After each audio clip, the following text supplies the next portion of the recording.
Extreme right wing idea है।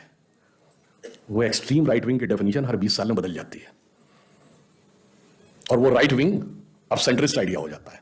उसकी शुरुआत यहीं से हुई थी। 1905 में जब लोकमान्य तिलक ने पूर्ण स्वराज की बात कही थी तो उनको क्या कहा गया था? Right wing fundamentalist. ये क्या बात कर रहे हैं? अरे भाई, वायसराय की एग्जीक्यूटिव काउंसिल में कंसेशंस की बात थी, पूर्ण स्वराज की बात कहां से ले आए? ये तो एक्सट्रीम राइट विंग आइडिया है।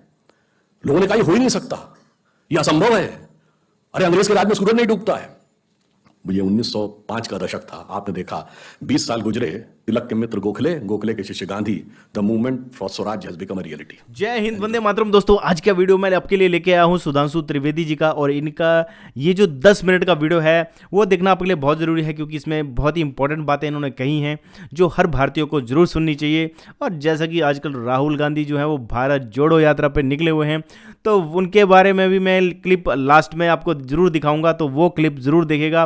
तो चलिए देखते हैं ये वीडियो। राजी चतुरंग सेन अंग में उमंग धार, सारजा शिवाजी जंग जीतने चलत है, भूषण बनत नाद बिहद नगारन के, नदी नद मद गैवरन में रलत है, एल फैल खैल बैल खलक में गैल गैल, गजन की पहले ठैल सैल उछलत है, और तारा सुतरनी धूरी धरा में परती जी में थारी पर पारा पारा वार यो हालत है। अब बताइए, इससे बढ़िया रैप मिलेगा कहीं? इससे ज्यादा टंग ट्विस्टर कोई मिलेगा कहीं? इससे ज्यादा राष्ट्रवाद की प्रेरणा मिलेगी कहीं? इससे ज्यादा उत्साह मिलेगा? उसकी बजाय अंग्रेजी के आतुकांत शब्दों को जोड़कर रैप बनाते हो। मेरे भाई, भाषा की महानता देखो, संस्कृति की विराटता देखो, उसके अंदर मिलती हुई प्रेरणा देखिए, तो सारी की सारी चीजें आपको एक साथ नजर आती हैं। इसलिए मैं अंत में यह कहना चाहता हूं, फिर भी कुछ चीजें बहुत ध्यान रखने की होती हैं। जानते हैं क्या होता है? हमारे सारे धर्म ग्रंथ कुछ प्रेरणा देते हैं। जब माता सीता का हरण करने के लिए रावण आया था तो आसुरी वेश में आया था क्या? साधु का वेश बना के आया था। तो अक्सर आसुरी शक्तियां साधु का आवरण ओढ़ के आती हैं। वो अपने को कहती हैं हम लिबरल हैं, ह्यूमनिस्ट हैं, हम तो ओपननेस की बात करते हैं, फ्रीडम ऑफ स्पीच की बात करते हैं।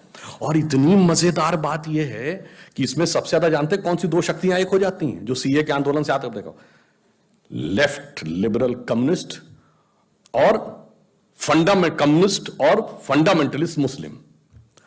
और मजे की बात यह है कि आप दुनिया में एक कम्युनिस्ट देश बताइए जहां तोप लगा के मस्जिदें ना उड़ाई गई, चाहे रशिया हो या चाइना। और एक मुस्लिम देश बता दीजिए जहां कम्युनिस्ट पार्टी प्रतिबंधित ना हो। एक भी नहीं है। अच्छा चलिए, एक कम्युनिस्ट देश बताइए जहां फ्रीडम ऑफ स्पीच हो, और एक मुस्लिम देश बताइए जहां फ्रीडम ऑफ स्पीच हो। गजब है साहब। पूरी दुनिया में जो एंटीथीसिस है फ्रीडम ऑफ स्पीच और लिबरलिज्म के, और इतना ही नहीं, एक दूसरे से ऐसे दुश्मनी है, मतलब उसको शब्दशः न लिया जाए, मैं प्रतीक में कह रहा हूं, सांप नेवले की लड़ाई है। वो यहां पे आके एक होके हमको लेफ्ट लिबरल होने का ज्ञान देते हैं। इसे ही कहते हैं कि कैसे आवरण में धर कर आता है और आपसे कहता है मर्यादा की सीमा के बाहर आ जाओ लक्ष्मण रेखा के, और गलती से कोई चला जाए तो बस फिर क्या गति होती है? तो रावण के चंगुल में जाना पड़ता है। इसीलिए, और वो चीज क्या है? अब एक और बात समझिए, एक दूसरे प्रकार का भी रावण आ रहा है जिसे समझना चाहिए। थोड़ा सा विषय लेके बताना चाहता हूं। ये रावण के 10 ही सिर क्यों थे? 8 या 12 क्यों नहीं? 20 या 25 क्यों नहीं? और एक सर कटता था, दूसरा क्यों उगाता था? और अगर 10 ही सिर थे तो उसका नाम दशानन क्यों था? 10 मुख वाला क्यों था? 10 शीश, 10 ग्रीव, 10 कंधर, 10 उदर क्यों नहीं था? एक्चुअली में रावण के 10 सिर 10 इंद्रियों के प्रतीक हैं, और दशानन इसलिए कि 10 इंद्रियों की खुली हुई बहिर्मुखी पिपासा, the extrovert tendency of all the 10 senses. एक सर कटेगा, दूसरा उगाएगा। इसका अर्थ क्या हुआ कि एक किसी इंद्रिय की इच्छा पूरी करो, immediately it will replace by other, even God can not stop it. इसलिए यानी क्या है? वही जो आजकल कंज्यूमरिज्म, मार्केटिज्म बच्चों को पढ़ा रहा, दिल मांगे मोर और चाहिए, हर गाड़ी भी चाहिए, ये भी चाहिए, तो 3 प्रकार की ड्रेसेस चाहिए, 6 प्रकार की स्ट्रिप्स चाहिए, जूते अलग प्रकार के चाहिए, फिर ये भी खाने में चाहिए, 56 प्रकार की आइसक्रीम चाहिए, वगैरह वगैरह। और वो 10 इंद्रियों, और उसको कभी समाप्त नहीं हुआ। एक सर कटेगा, दूसरा उगाएगा। जिस दिन आपके पास कार आएगी, आपको बड़ी कार की चाह हो जाएगी, फिर मर्सिडीज, फिर BMW, फिर प्राइवेट जेट, और प्राइवेट जेट में भी सुपरसोनिक जेट, और फिर पता नहीं क्या क्या होता रहेगा। उसका कोई अंत नहीं रहेगा। तो आखिर में उसको समाप्त कौन करेगा? धर्म की स्थापना कैसे होगी? राम समाप्त करेंगे। राम शब्द का अर्थ है रमनते इति रामा। रम शब्द का अर्थ होता है रमना, किसी में सेटल होना, रमणीक स्थान, रमता जोगी। रमनते इत रामा, वह तत्व जिसमें सारा संसार सेटल्ड है, the element in which the entire universe is beheld. वो एब्सोल्यूट एलिमेंट है राम।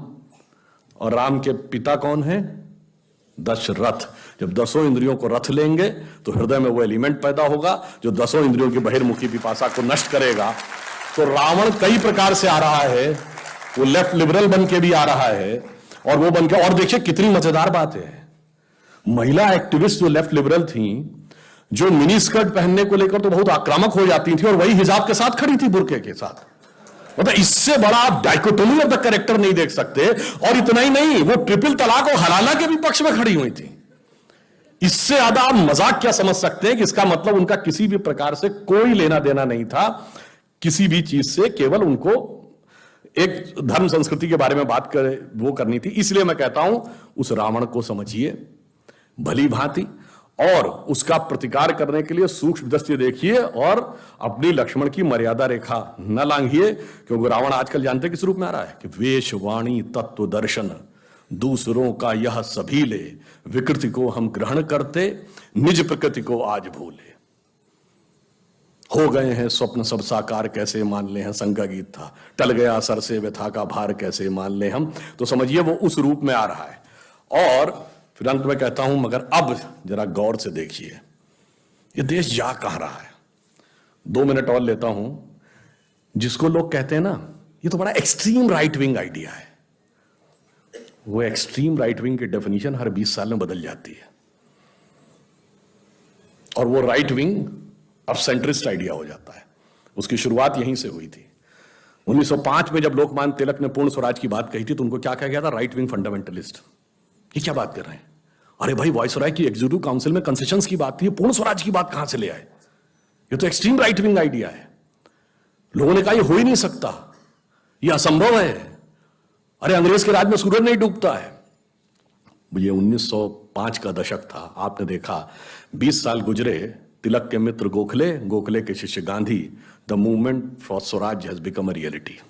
यानी जो राइट विंग आइडिया था वो अब मॉडरेट एंड एक्सेप्टेड आइडिया हो गया। अब वहां राइट विंग कौन थे? कांग्रेस के अंदर का जिसको हिंदू एलिमेंट कहा जाता था, या हिंदूवादी विचारधारा के नेता कहे जाते थे, सरदार पटेल, के.एम. मुंशी, राजेंद्र प्रसाद, सी राजगोपालाचारी, पुरुषोत्तम दास टंडन, मदन मोहन मालवीय। और 20 साल गुजरे, 47 स्वतंत्रता के बाद ये सब सरकार के हिस्से हो गए। अब ये एक्सेप्टेबल हो गया राइट विंग। अब राइट विंग का प्रतीक कौन था? श्यामा प्रसाद मुखर्जी, दीनदयाल उपाध्याय, जो सांस्कृतिक राष्ट्रवाद की बात कर रहे हैं 50 के दशक में। और 20 साल गुजरे। याद करिए 60 के दशक का अंत होते होते पुराने लोगों को याद होगा कि लोहिया जी और दीनदयाल जी के बारे में कहा जाए, दीनदयाल जी ने कहा लोहिया जी राष्ट्रवादी समाजवादी हैं, और लोहिया जी ने कहा दीनदयाल जी समाजवादी राष्ट्रवादी हैं। और हमारी संयुक्त विधायक दल की सरकारें बन गई कई राज्यों में। अब वो extreme right wing idea moderate and accepted हो गया। अब 70 के दशक में राइट विंग का प्रतीक कौन था? अटल बिहारी वाजपेयी, हिंदू तनमन हिंदू जीवन रग रग हिंदू मेरा परिचय। और 20 साल गुजरे, 90 का दशक, अब अटल जी एक्सेप्टेबल थे, अब अडवाणी जी राइट विंग थे।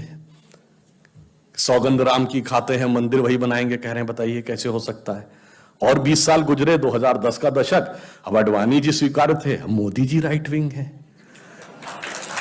मगर आप 125 साल में देखिए वो उत्तरोत्तर the direction of Indian politics is going in right direction. इसलिए आप यह विश्वास रखिए कि नियति ने तय कर रखा है कि अगले 20 साल बाद क्या होने जा रहा है। इसमें कोई संशय मत रखिएगा।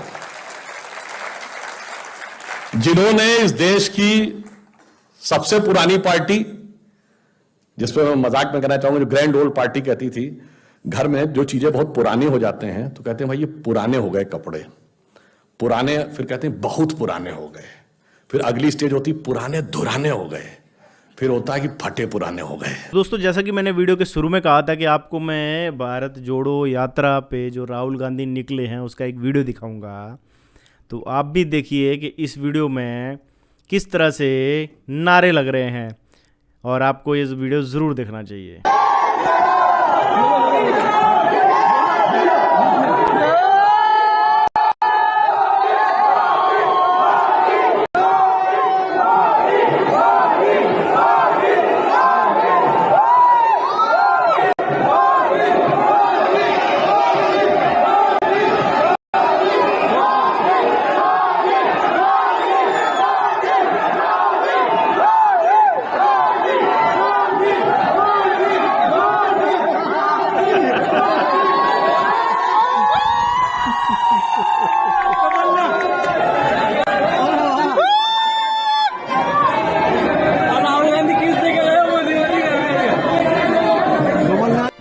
वाले टाइम में हमें देखने को मिल जाएगा कि भारत जुड़ता है या भारत टूटता है।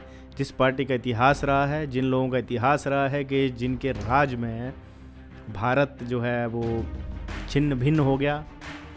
कश्मीर का मुद्दा आज तक सॉल्व नहीं हो पाया, जहाँ से धारा 370 जो हटाने वाले दूसरी पार्टी के थे, लगाने वाले दूसरी पार्टी के थे। हम राजनीति की बात यहाँ पर नहीं करते हैं, हम धर्म कर्म की बात करते हैं। हम आपको ये बताते हैं कि जो लोग इस देश के लिए अगर कुछ सोचते हैं आप उनको चुनिए।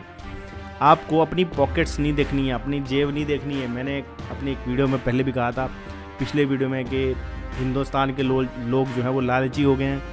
उन्हें बस अपनी बिजली का बिल, अपने पानी का बिल, बस उस पे ही उनकी जो सारी दृष्टि टिकी होती है। मेरा गैस महंगी होगी, मेरी फलानी चीज़ महंगी होगी।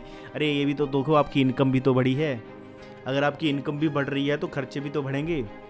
महंगाई इसलिए नहीं बढ़ रही है, महंगाई आपकी इनकम भी बढ़ रही है। पहले की तुलना में आपकी खर्चा आज अगर बढ़ा है तो उतना नहीं बढ़ा है जितनी आपकी इनकम बढ़ी है। तो उस चीज़ को लोग नहीं सोचते हैं। पाकिस्तान की हालत देखो, जहाँ पर 200 रुपये किलो प्याज मिल रहा है, हमारे देश में तो फिर भी अब 40 रुपये किलो प्याज है।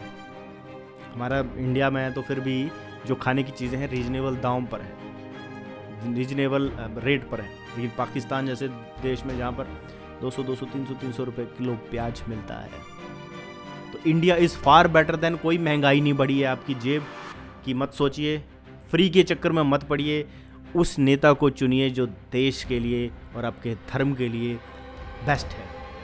कश्मीर से लोग निकल गए उनके अपने घर को छोड़कर।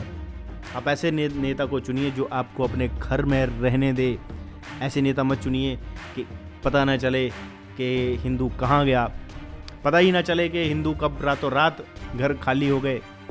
मिशन 2047 इसकी बहुत बड़ी साजिश चल रही है। आप भी गूगल पे देखिए, इसके लिए पूरा का पूरा प्लान है कि हम 2047 तक इस भारत को एक इस्लामिक राष्ट्र बना देंगे। ऐसी मुहिम चली हुई है। तो लोगों को ये नहीं सोचना है, अपनी जेब को मत देखिए, ये देखिए कि क्या आप इस देश में रहोगे, क्या रहोगे आप, क्या आपको रहना है, आपके अधिकारों का क्या होगा, आप जो सोचते हैं आपकी सोच का क्या होगा। ये सारी चीज़ें जो आपको कंसीडर करनी चाहिए जब भी आप कोई सरकार चुनते हैं। दोस्तों, सुधांशु त्रिवेदी जी का ये वीडियो मैं लेकर आया था और साथ के साथ आपको एक भारत जोड़ो यात्रा का भी वीडियो मैंने लेके आया हूँ। उम्मीद करता हूँ आपको ये वीडियो अच्छे लगे हैं और ऐसे वीडियो लेके आता रहूँगा। मिलूँगा नेक्स्ट वीडियो में, तब तक दोस्तों जय हिंद, वंदे मातरम।